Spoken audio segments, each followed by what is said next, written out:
Welcome to Red Devils United. I'm John, and Man United are second in the Premier League in December, and that is actually really good to say.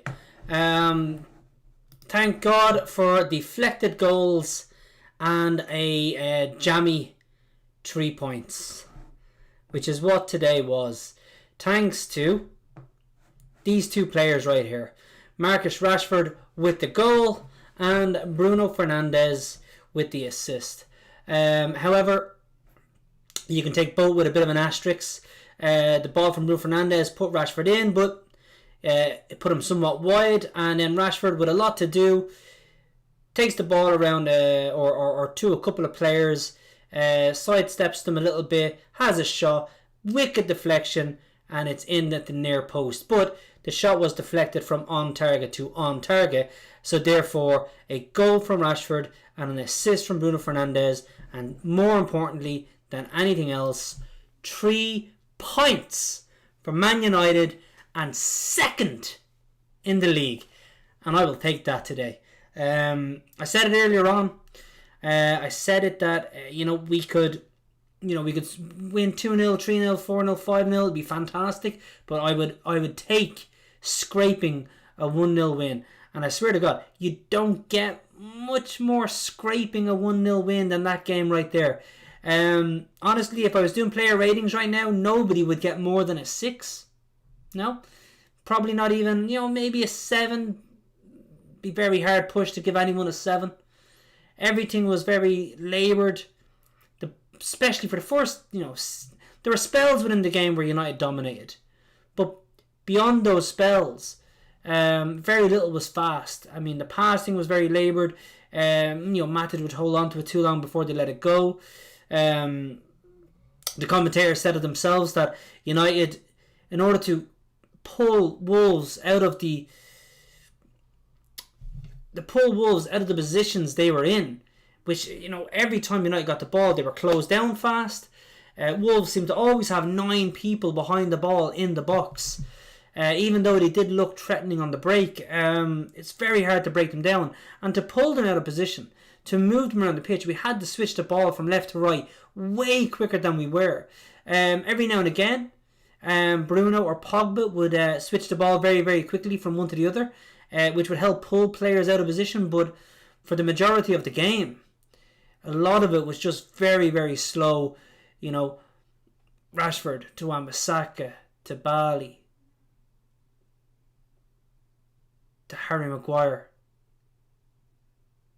to Matic to Shaw. And literally, it would take that long just to get the ball. They would take 4 passes, 5 passes, getting the ball from one player to the other, rather than just 1 or 2, which is all it should take.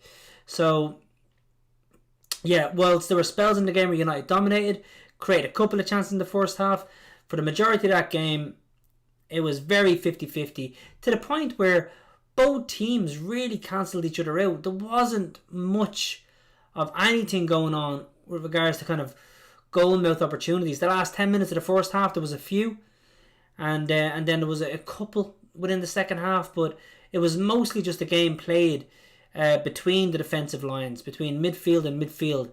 And fair play to Wolves. They frustrated, they sat deep, they absorbed all the pressure United put on them, which again wasn't a lot because it was so slow. But yeah, beyond that, 50-50 game. And a draw, the fairer result. But obviously United fans will take the win. We created our look by putting on the pressure. Wolves settling for the draw, happy with the point. Man United, thoroughly unhappy with the point. We're going for the win. They were trying to snatch it, and by the end they did. They did with a deflected goal, and you'll take them. Because every team, it seems, kind of gets that look, and United have kind of lacked that look. I can't remember the last time we scored a winning goal that was from a massive deflection like that. So I'll take it, because we were due one, to be honest. We've conceded goals like Newcastle, etc., with massive wicked deflections. So it's nice to actually get one. But the game aside, all we needed was the result, the 3 points, and we got it. We're now 2 points behind Liverpool, same games played. That's important, because I keep going on about this game in hand we have, and after Liverpool play, we will have it again. But right now, same games played. There's only 2 points between the clubs, who are due to play each other on the 17th. And what a game that's going to be. Liverpool, excellent in possession. Massively threatening side. Whipping balls in from Robertson and Trent, which I think is going to be our undoing, because we are thoroughly bad at crosses at the moment. We are thoroughly bad at winning the second ball or closing the crosses down before they even come in. So that could be our downfall in that match. But United, unbelievably good at the counter-attack. Brilliant and quick with the forwards and the midfield that we have in transitioning the ball from defence to attack. So it's a game that's really set up for Liverpool to spend 90 minutes going at United, and for then United to win the ball back and try and get 1 or 2 or 3 goals. Obviously Liverpool will be favourites. They're top of the league. They're current Premier League champions. This is a chance to show for United to show that they are in a bit of a race. Like I said, there's only 2 points in it.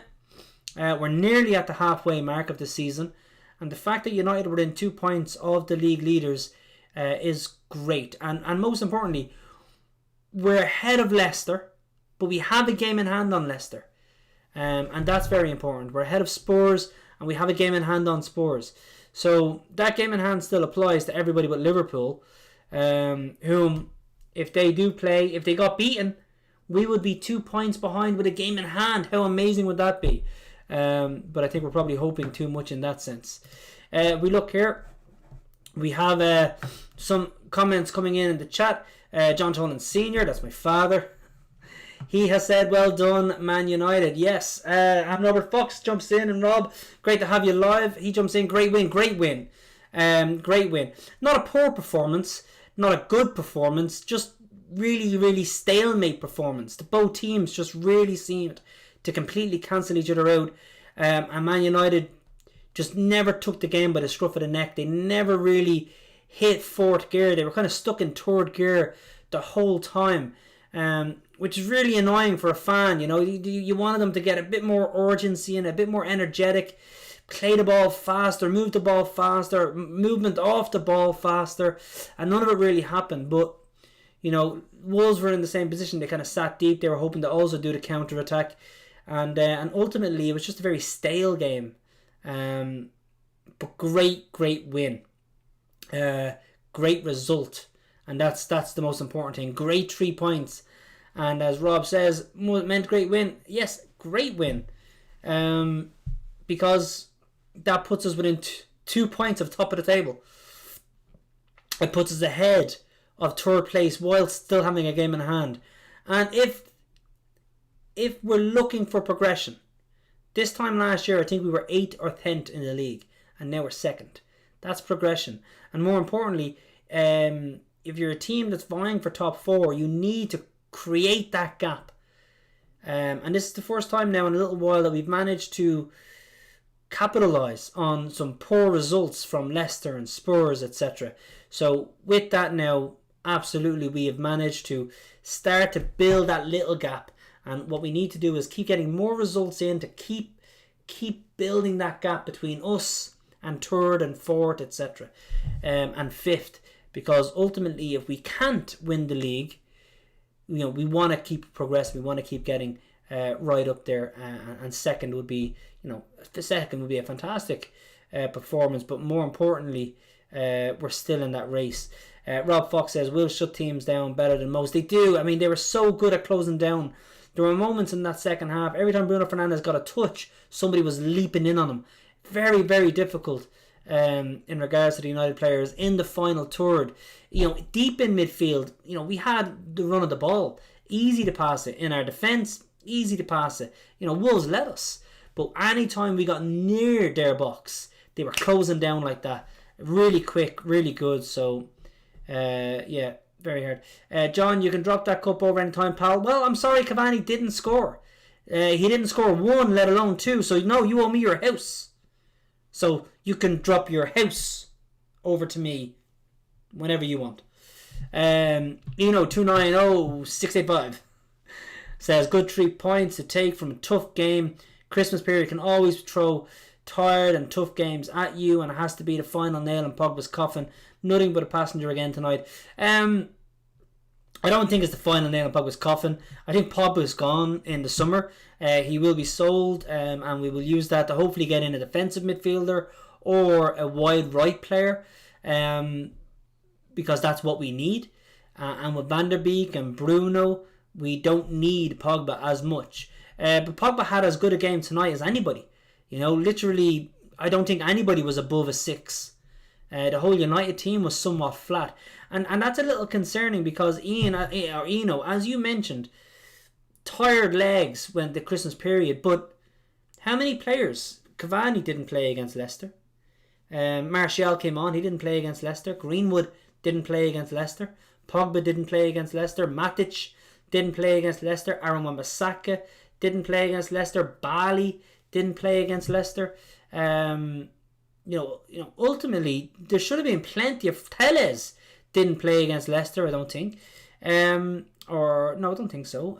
But ultimately, there should have been plenty of fresh legs on that pitch. And because the squad is so good, because we have so much depth in a lot of positions, that these players should be playing for their position, playing for the right to start the next game. And I just didn't see that energy from anybody.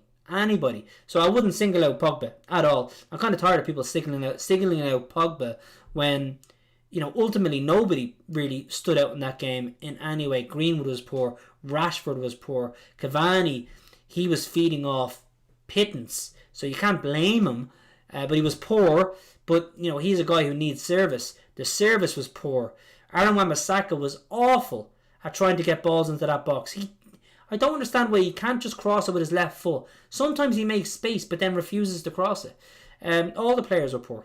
And that's the way it is. Now, yes, the Christmas period is tough, but I don't use that as an excuse. When we have so many players who didn't play against Leicester, we should have had enough to outrun that team today. Robert Fox, Bali has pace. Oh, actually, Alex McGuire says, would you keep Bali over Lindelof? I would. Because there were moments in that game where Maguire kind of got caught and Bali's pace really, really showed, and there was a couple of times he nips in ahead of the forward. He done really well. I like how when he heads the ball he tends to find the United player, something Maguire just can't do for some reason. But I think he complements Maguire more so than Lindelof. So I would actually keep Bali over Lindelof, and with Lindelof's injury it may be forced upon United to do that, so hopefully he can hold his place. Rob Fox says Bali has the pace, but both have been good. Hard to call. Both have been good. And Lindelof has actually been arguably better than Maguire in a lot of games. Or at least makes less mistakes than Maguire in a lot of games. But yeah, he's injured. It's a back injury. They're always kind of hard to work out. So I think Bali could find themselves getting around the games. The question is, will Bali get injured? Because that fucker is always getting hurt. So we wait and see. Rob Fox, he did score. We never said it had to count. Right, well then the bet's null and void. Okay, null and void. I'll let you keep your house. You can keep your house. He was a 4 at best. I don't disagree. He probably was. He probably was a 4 at best. But then Matic was a 4 at best, and Aaron Wan-Bissaka was a 4 at best. Telles was a 4 at best. Rashford was a 4. I'd say Greenwood is possibly a 3 if Pogba was a 4. Cavani's a 4 because he didn't really do anything. But ultimately that's not his fault. It was a lack of service. And Bruno was probably only a 5 because as much as he gives the ball away, and he did a lot, way more than Pogba, he's always trying, which maybe gives him an extra point over Pogba today. But I mean, everybody was poor. Foxy did just ignore my question. Foxy, did John just ignore my question? Sure did. However, I got back to it, Alex. I got back to it. And yes, I would have Bali over Lindelof. But like I said, Lindelof being injured, I think we get to see that regardless. Rob Fox says, Pogba, Bruno, these players, I expect more from match winners, game changers. So yeah, Pogba not good enough again for me. He wasn't, but I don't think Bruno was good enough for me today either. I think the forward players as well, not a lack of movement, but maybe just a lack of passing between each other. Greenwood was very poor.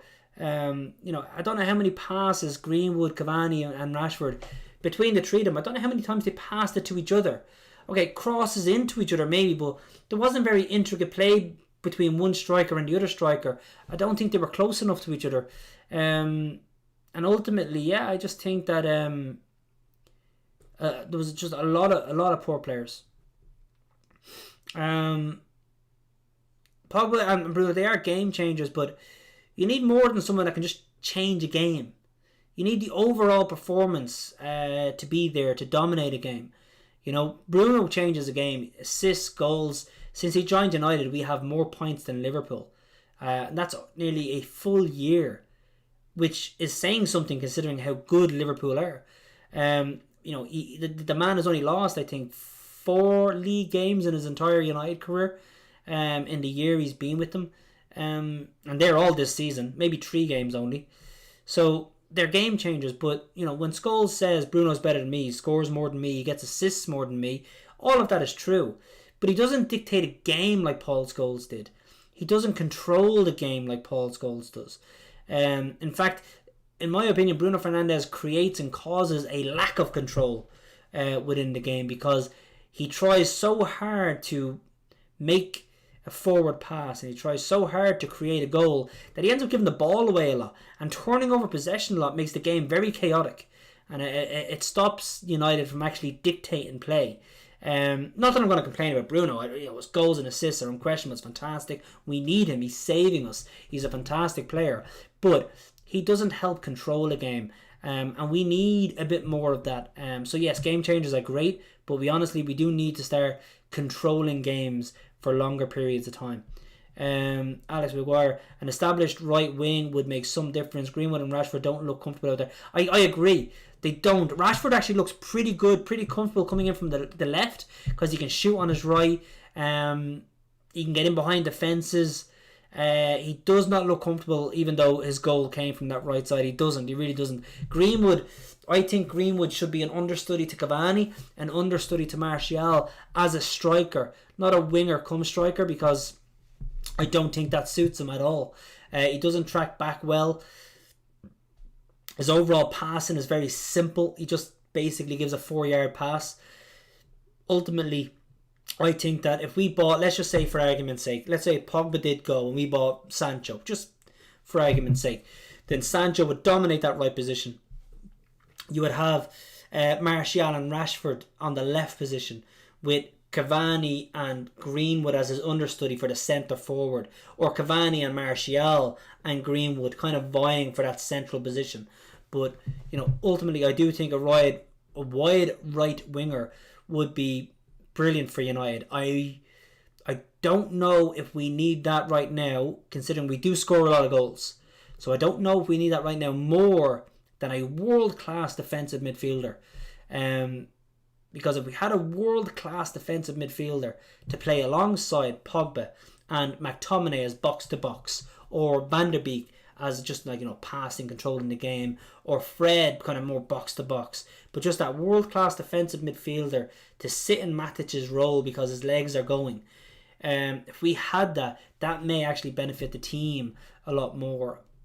But it's hard to say. We definitely need that right winger at some stage, and whether it's in January or whether it's in the summer, I think the 2 positions we really need to strengthen are the right wing and the defensive midfielder. And if we can get strength behind those 2 positions, as far as strikers, we have Martial, Cavani, Greenwood and Rashford. We're kind of good for the striker area while Cavani is playing. For the defensive position, some people will say we need a centre half, but we do have Bali and Lindelof and Maguire. Tuanzebe is there, so there's plenty of options.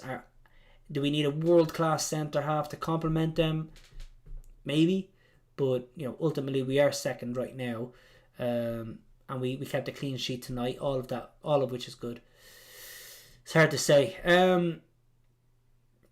Guys, thanks for joining live. Really appreciate it. Always great to have people joining in.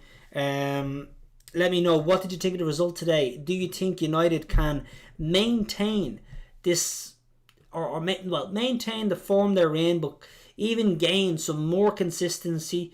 They've pulled off a couple of results there in the last couple of weeks, but we're not. In some of them, we're not convincing. Today was not convincing. I did not think we would get the win in the end, and thank God we did. But we really need to get that win better, like we did against Leeds and other teams. So how do you think United is going to fare over this Christmas period? Do you think we make it to the new year? Well, not the new year, because that's in like a few days. But do you think that we make it to, end of February, end of March, still within touching distance of top spot, or even in top spot? If you're optimistic enough, let me know what you think in the chat below. Thanks to everybody for joining live. Appreciate it. It's always great, and a fantastic result for Man United today. Again, have to say, absolutely delighted with the 3 points, delighted to be in second place, and we'll take that all day long. And we go into the next game, which I think is possibly against Aston Villa, who, as everybody can see, are in flying form. And they themselves have a chance to be back in the top 4, because they also have many games in hand on a few teams. So be very, very interesting to see if we can do a big job against Aston Villa and maintain this winning, maintain this this form that we have at the moment. Thanks again for joining, everybody. Chat to you soon in the next game. Glory, glory, Man United! Glory, glory, Man United! Glory, glory, Man United, as the Reds go marching on, on, on.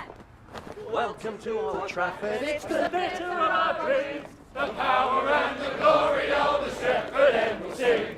The Busby boys will take the pitch, marching at their feet, as the Reds go marching on, on, on. Glory, glory, Man United! Glory, glory, Man United! Glory, glory, Man United! As the Reds go marching on. This shirt belongs to you. Always has, always will. Chevrolet, proud supporter of Manchester United.